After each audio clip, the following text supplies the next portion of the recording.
آج عمران خان صاحب سے ملاقات ہوئی ہماری. آج کیس کے حوالے سے بھی جو ڈسکشن ہے مختصر سا میں کوشش کروں گا آپ سے بات کروں. آج ان تک بھی یہ انفارمیشن تھی اور ہمارا پارٹی کا بھی کنسرن ہے. میاں عباد فاروق صاحب جن کا ایک بیٹا بھی پچھلے سال شہید ہوا اور اس نے جس طریقے سے اس کو ملٹری ایون ان کی ملاقات نہیں کرنے دی، جو ملٹری کورٹس میں ٹرائل ان کا ہوا ہے اس کو اور اس کو اتنا تنگ کیا، اس نے اپنے آپ کو شیشے کے ساتھ مارنے کی کوشش کی، جس پہ احسان نیازی نے بھی کچھ شور مچایا، مگر ان لوگوں دونوں کو اٹھا کے لے گئے ہیں اور جیل سے غائب کر دیا. تو یہ جو طرز عمل، یہ جو طریقہ کار ہے، یہ کسی سویلائز سوسائٹی میں یہ کہیں نہیں ہوتا. یہ جنگل میں بھی ایسا کوئی قانون نہیں ہے کہ کوئی شخص زخمی ہو یا کسی کو کوئی تکلیف ہو کہ وہاں جنگل کا بادشاہ اپنی رعایا کے بارے میں بھی اس طرح بے حس نہیں ہوتا جس طرح خان صاحب نے کہا ہے کہ اس پاکستان کو جنگل بنا دیا گیا ہے اور جنگل کا ایک ہی بادشاہ ہے اور اس بادشاہ نے اپنے وائسرائے کے ذریعے امور مملکت انجام دہی کرنے شروع کر دیے ہیں. مگر بادشاہوں کے اور جنگلوں کے بھی کوئی اصول ہوتے ہیں. اس افسوس سے کہنا پڑتا ہے آج پاکستان کو ایک غیر آئینی، غیر قانونی اور انصاف سے بالا قسم کا معاشرہ اور ملک بنا دیا گیا ہے. یہ قابل افسوس بات ہے. ایک طرف تو آپ کہتے ہیں کہ یہاں انویسٹمنٹ آئے گی. کیسے کوئی انویسٹمنٹ لا سکتا ہے جس ملک میں رول آف لا نہ ہو، جس ملک میں قانون اور انصاف اور آئین کی بالادستی نہ ہو؟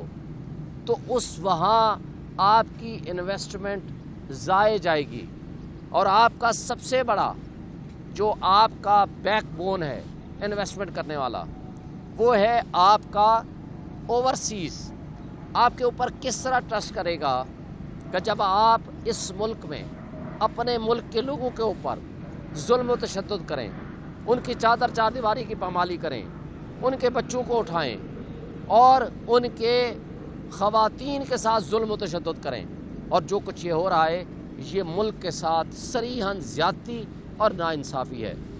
اب اس سے آگے چیف جسٹس آف پاکستان کو عمران خان صاحب نے خط لکھنا ہے، انشاءاللہ آج چلا جائے گا، جس کے اندر سب سے پہلی بات یہ ہے کہ آج سارا پاکستان اس بات پہ ایک گفت و شنید کر رہا ہے کہ chief justice of Pakistan extension لے رہے ہیں یا یہ جو کٹ پتلی بیٹھے ہوئے ہیں جنہوں نے ڈاکہ ڈال کے ہمارے مینڈیٹ پہ، وہ ان کو ایکسٹینشن دے رہے ہیں ان کی ان خدمات کے صلے میں جو خدمات پچھلا 1 سال انہوں نے دی ہے.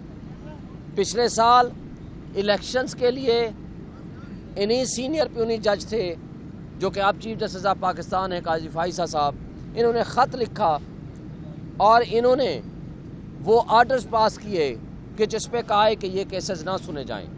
مگر اس سب کچھ کے بعد آپ نے دیکھا کہ بلے کا نشان ہم سے رات کی تاریکی میں چھین لیا گیا اور یہ بہت بڑا ظلم تھا. صرف ہمارے ساتھ نہیں، یہ پاکستان کی 70% آبادی کے بنیادی انسانی حقوق کی خلاف ورزی تھی اور انہوں نے پارٹی کے آئین کو پاکستان کے آئین سے بالا تر کر دیا.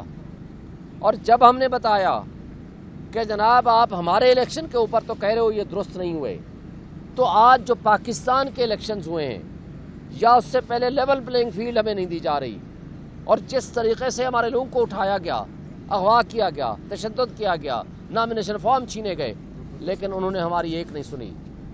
مگر اس سب کچھ کے بعد جب ہم نے ان کو کہا کہ آپ اس فارم 45 کے مطابق آپ جوڈیشل کمیشن بنائیں، ہم نے پٹیشن فائل کی، آج تک وہ نہیں لگی، جبکہ نواز شریف کو وہ بلٹ ٹرین کی سے بھی زیادہ تیزی کے ساتھ انصاف ملتا ہے اور ان کی تاحیات نااہلی بھی ختم ہوتی ہے اور بائیو میٹرک ویریفیکیشن اور نظام قانون اور انصاف کے تمام آرگنز اٹھ کے ان کو ایئرپورٹ پہ جا کر کے ان کے لیے باندی بن کے کھڑے ہوتے ہیں.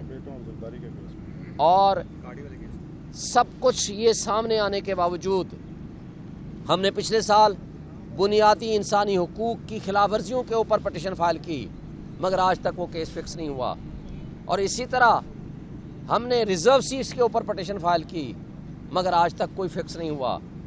اور ہم نے یہ بھی کہا کہ جب آپ نے یہ فیصلہ کیا رات کی تاریکی میں، وہ بھی ہمارے خلاف، کہ جناب آپ نے انہی ریٹرننگ آفیسر سے آپ نے کہا کہ جی ہم الیکشن کرائیں گے. یہ تو وہ ریٹرننگ آفیسر ہیں جو ہمارے خلاف 3 MPO کے آرڈرز پاس کرتے ہیں. مگر آپ نے جب یہ آرڈر کر دیا تو جب انہوں نے یہ جرائم کی آماجگاہ بنایا ہوا تھا اپنے ریٹرننگ آفیسرز آفیسز کو اور الیکشن کمیشن کو، تو جب ہم آپ کے پاس آئے ہیں تو آپ نے کوئی ایکشن نہیں لیا. اس کو کہتے ہیں کنفلکٹ آف انٹرسٹ. جب آپ کا کنفلکٹ آف انٹرسٹ ہو جائے گا تو پھر یہ ہوگا کہ آپ کو ہمارے کیسز نہیں سننے چاہیے. پھر ایک بات اور، 5 رکنی بینچ کا فیصلہ ہے. 5 رکنی bench headed by chief justice Gulzar. انہوں نے کہا ہے کہ چونکہ آپ عمران خان کے خلاف تعصب رکھتے ہیں تو عمران خان کے خلاف کوئی کیس نہ سنیں. مگر چیف جسٹس صاحب نے وہ کیسز بھی سنے. ہم ان سے مطالبہ کرتے ہیں کہ آپ خود سامنے آ کر یہ کہیں، ایک تو ہمارے کیسز نہ سنیں، دوسرا یہ فرمائیں کہ آپ کوئی ایکسٹینشن نہیں لینے جا رہے، اور اس طرح کی کوئی بھی موو ہوگی یہ ملک اور آئین اور قانون کی خلاف ورزی ہوگی. اب اس کے ساتھ 9 مئی والا واقعے کے اوپر آپ دیکھیں، آپ نے خواتین کے اوپر جو ظلم و تشدد ہو رہا ہے، عدالتوں نے ضمانتیں دے دیں، مگر اس سب کچھ کے باوجود عالیہ حمزہ ہو یا آپ صنم جاوید ہو، ڈاکٹر یاسمین راشد ہے جو بیمار ہے، 10 کیسوں میں ضمانتیں ہو جاتی ہیں، مگر اس سب کچھ کے باوجود آپ نے ان کے اوپر کوئی ایکشن نہیں لیا. کیا خواتین کے اوپر اس طرح کا ظلم قابل قبول ہے؟ اور پھر چیف جسٹس صاحب سے ہم نے یہ بھی مطالبہ کیا کہ بہاول نگر کے واقعے کے اوپر آپ سو موٹو نوٹس لیں. جب آئینی ادارے اپنی حدود کو کراس کرتے ہیں تو وہاں یہ سو موٹو پاور یا 184(3) کی پٹیشنز اس لیے ہوتی ہیں کہ آپ اس پہ اوپر ایکشن لیا جائے. پھر ہمارا جو ہم نے بارہا کہا کہ یہ لندن پلان کے تحت یہ سارا کچھ ہو رہا ہے، قانون کا اور انصاف کا گلا گھونٹا جا رہا ہے، جو کہ چیف جسٹس آف پاکستان کے زیر نگرانی سب کچھ یہ نیچے ہو رہا ہے، تو ان کو اس پہ نوٹس لینا چاہیے کیونکہ وہ اس کے سربراہ ہیں. پھر ہمارا مطالبہ یہ بھی ہے کہ وہ جو 6 ججز والا کیس ہے اس کو فل کورٹ میں فکس کیا جائے اور ان کو انصاف دیا جائے، اور اس پہ جوڈیشل کمیشن پراپرلی سٹنگ ججز کے اوپر بنایا جائے اور وہ ساری صورتحال سامنے لائی جائے جو کچھ انہوں نے اپنے ان خطوط میں لکھا ہے. پھر 3 ججز وہ بے ضمیر ججز جنہوں نے یہاں جیل میں رہ کے بیٹھ کے قانون کا مذاق اڑایا اور عمران خان کو سزائیں دی ہیں، جو کہ آج عمران خان کے دشمن بھی مان رہے ہیں کہ جو غیر قانونی سزائیں تھیں. میں کیا ایکشن ہوا ہے؟ کیا ان ججز کو آپ نے نوکری سے نکالا؟ کیا ان کے خلاف مقدمات بنائے؟ اور اگر نہیں بنائے تو یہ غلط ہے. اور اس کے بعد یہ کہا جا رہا ہے شہباز شریف کی طرف سے کہ جناب IMF سے معاہدہ ہو رہا ہے تو قوم قربانی دے.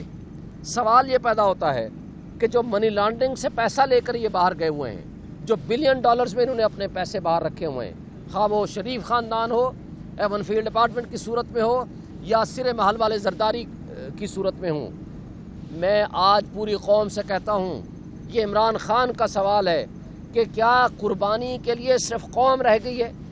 آپ لوگ جو منی لانڈرنگ کے ذریعے پیسہ لے گئے ہو، ہم ابھی یہ نہیں کہتے کہ قوم کو پیسہ واپس کر دو، آپ وہ پیسہ پاکستان میں لے آئیے، وہ $بلین پاکستان میں رکھیے، تو آپ کا ڈالر یہ $50 کا ہو جائے گا.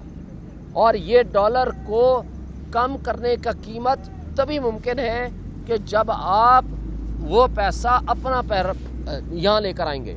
اور یہ انویسٹمنٹ کی بات کرتے ہیں، جب آپ کی اپنی انویسٹمنٹ اس ملک میں نہیں ہے، جب آپ کے بچے باہر، جب آپ کی پراپرٹیز باہر، جب آپ کا مرنا جینا باہر، جب آپ کا علاج باہر، تو کون آپ کی بات پہ ٹرسٹ کر کے یہاں انویسٹمنٹ لے کر آئے گا؟